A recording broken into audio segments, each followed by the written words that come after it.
Happy Monday, everybody. Thanks for joining me in the card closet again. So glad to have you here this evening. Got a super awesome set to show off. This is a set I just completed in the last month or so. I think I mentioned it in another video. Just hadn't gotten around to showing it yet. This is the 1970 Topps baseball set. And the reason this is so huge for me is that it completes about an 8 or 9 year project I've been working on to get every Topps set all the way back to 1970. And this was the last one. And it's now in the books, so I'm going to show it off to you.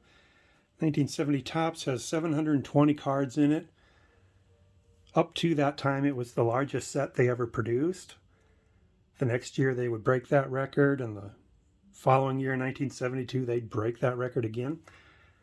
But they start off with their World Series and playoff cards here with Sporting News at the top. New York Mets, World Series winner that year. Black and white photos of the action cards. It's a nice Tom Seaver World Series card there. And Nolan Ryan also got a World Series card there when he was on the Mets.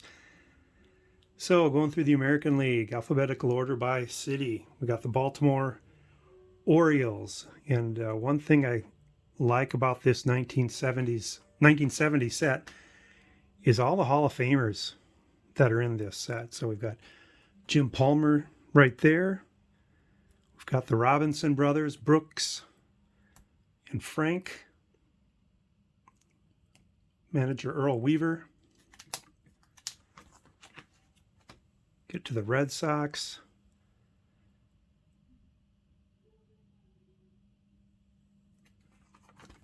A few names that are left over from their 1967 season when they went to the World Series. But here's Carl Yastrzemski's 1970 card. We get into the California Angels, back when they were called that.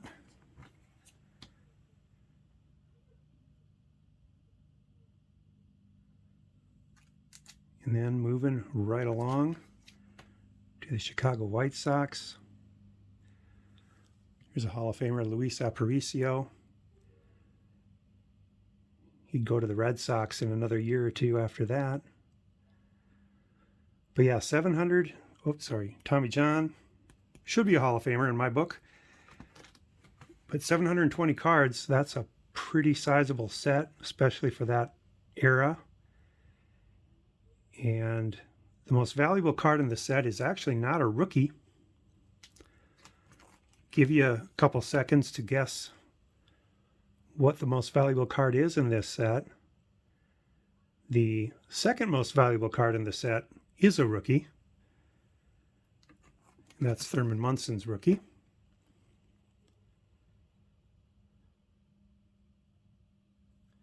Here's Al Kaline. Shout out to Lisa Z. Tigers, shout out to Tiger 747.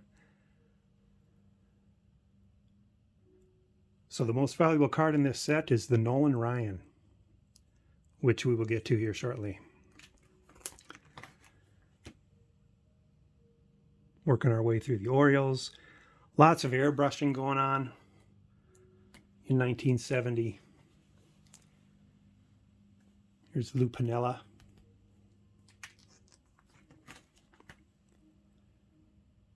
Then we get to the Minnesota Twins. Rod Carew, Hall of Famer. Jim Kaat, the newest Hall of Famer. Harmon Killebrew. Another new Hall of Famer, Tony Oliva. Gentleman that I've golfed with before, Jim Perry, Cy Young Award winner that year in 1970. Luis Tiant, I know a lot of people believe he should be in the Hall of Fame. Just a little short in my book. Would love to see him get in, though. Then we get to the Yankees. And the card that really jumps out here is the Thurman Munson rookie card. It's also the Dave McDonald rookie card, in case you're watching, Dave. Oakland A's, starting the 70s out. You see a lot of names in this team set, players that were really going to help them be awesome in the coming years. Bert Campaneris, Raleigh Fingers, Sal Bando. Catfish Hunter, here's Reggie Jackson. Not his rookie, it's his second-year card.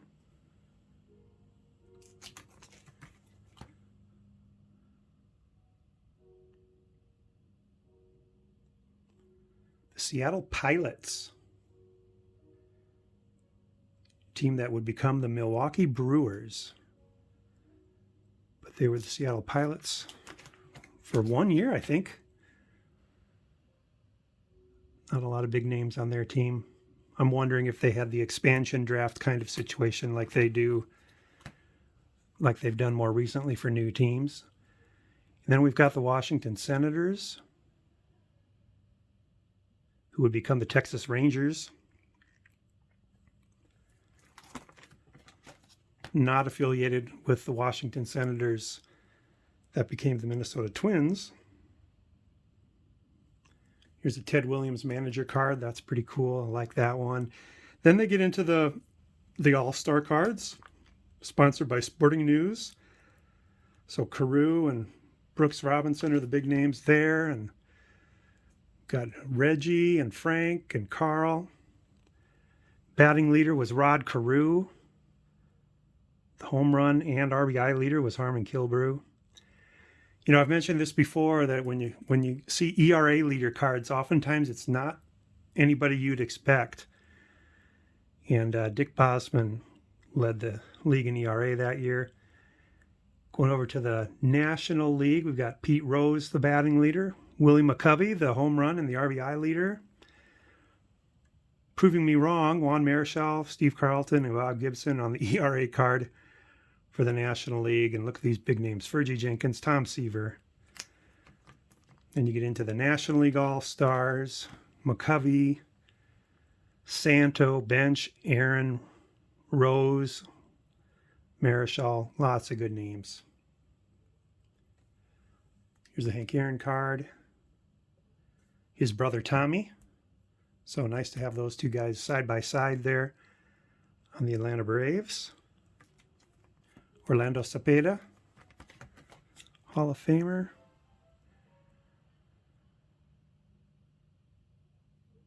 Here's Phil Niekro, Hall of Famer.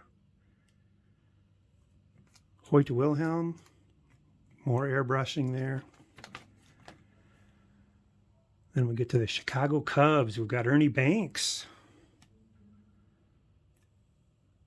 Hall of Famer. Fergie Jenkins also.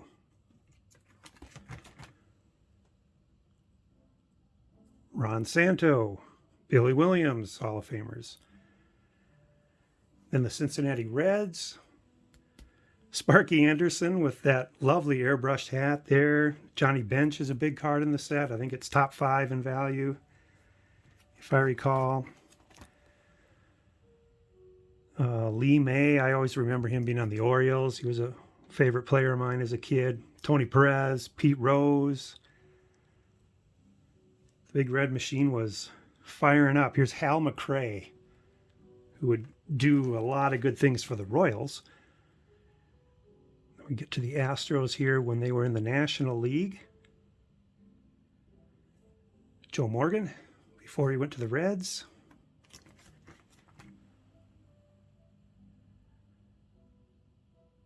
Los Angeles Dodgers.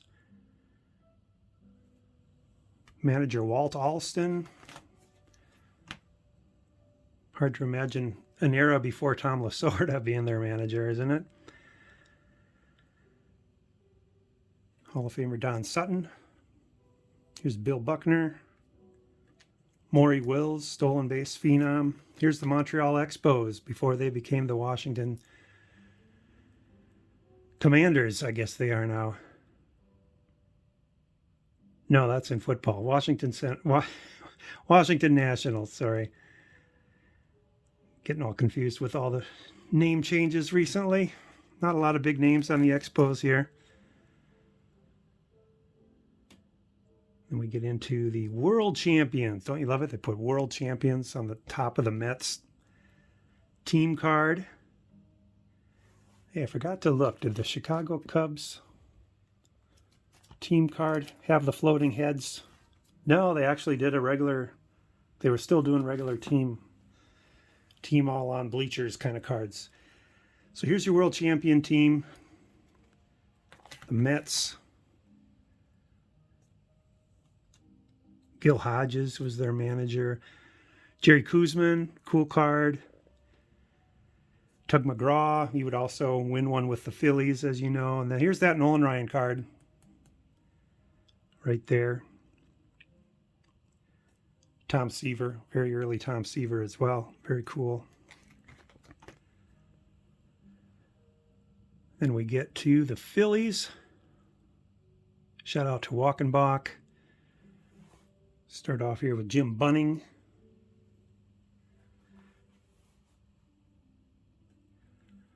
Larry Heisel, he'd have a couple 30 home run, 100 RBI years with the Brewers later in the 70s. More Phillies. This is pre-Mike Schmidt. Then we get to the Pittsburgh Pirates. Roberto Clemente, he's one of the top 5 cards in the set for value right now.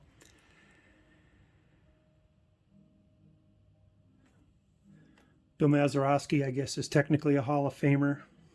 Here's Al Oliver. He had a lot of good years with the Expos and with the Pirates too, and with the Rangers. Willie Stargell. St. Louis Cardinals. Got Lou Brock, Hall of Famer. Steve Carlton, pre-Phillies. Bob Gibson, one of the best pitchers of that era.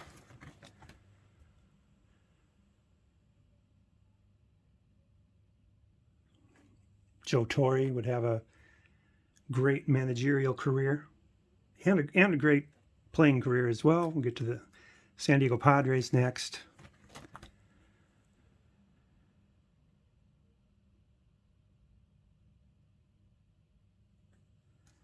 I would say overall the condition of this set for me is not too bad. I did have to buy a lot of these onesie-twosie at card shops, which means they're better condition generally than if I traded for them. Here's Bobby Bonds, or buying them in bulk.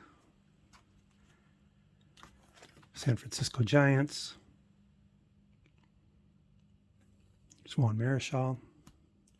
Willie Mays, number 3 valuable card in the set. Here's Willie McCovey, Hall of Famer. Gaylord Perry, Hall of Famer. And then we just get into some rookies. A couple of rookie cards there.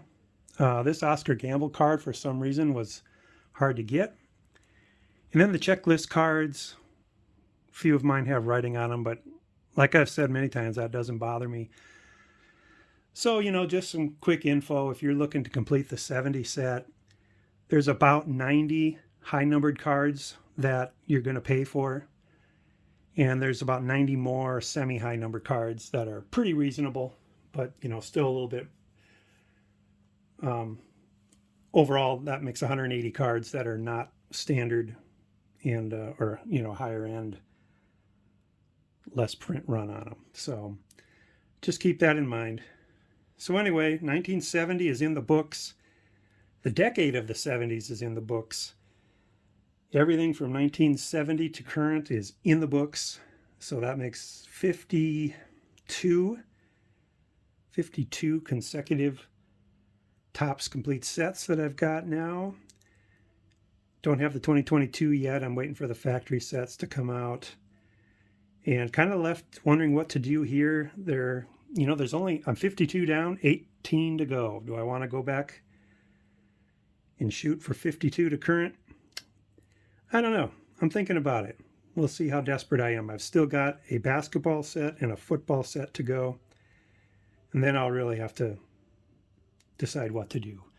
But anyway, super pumped to have this 1970 Topps baseball set done. Big project completed, big check mark. So hope you like that, everybody. Thanks for watching. Talk to you next time. Bye.